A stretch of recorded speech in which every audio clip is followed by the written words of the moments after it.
زۆر گرنگاوانەی پەرستارن یاوەکو سەیدەلانین گوێ لەم فەرمودەی پێغەمبەر بگرن صلى الله عليه وسلم ئەفەرمێت من تطبب ولم يعرف منه طب فهو ضامن ئامان ئاگادار بن هەر کەسێک نەزانرا کە ئەمە دکتۆرە ڕێگەی پێدراوە عیلاج بۆ خەڵکی بنووسێ عەمەلیات کاچی بکات چی نەخا لە خۆی لێ بگۆڕێ کەسێک بێتە ژێردەستی نەخۆشە کە ئەو ئیشەکەی تەنیا ئەوەیە کانونێدانا عیلاجێکە دکتۆرە نووسایەتی ویداتە پێی نا ئەم چیەکە تۆ پێویست و بە مەغەزیە پێویست و بەو حەبەیە ئەو شروبە بخۆ ئەمە بخۆ ئەوە بخۆ لە خۆی عیلاج با بە خەڵکی لە کاتێکە ئەهلیەتی ئەوەی نییە ڕێگەی پێ نەدراوە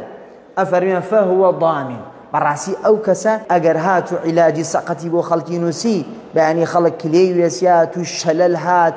کوێر بوو چوزانم وەفاتی کرد بە ژێردەسیوە فەهوە ضامن ئەبێ خوێنەکەی بوژێرێت بۆیە ئاگادار بە ئەگەر شتێک پەیوەندی بە تۆ نییە لە ئاسی تۆیان نییە شارەزایت لێ نییە خۆتی تیا مەقونە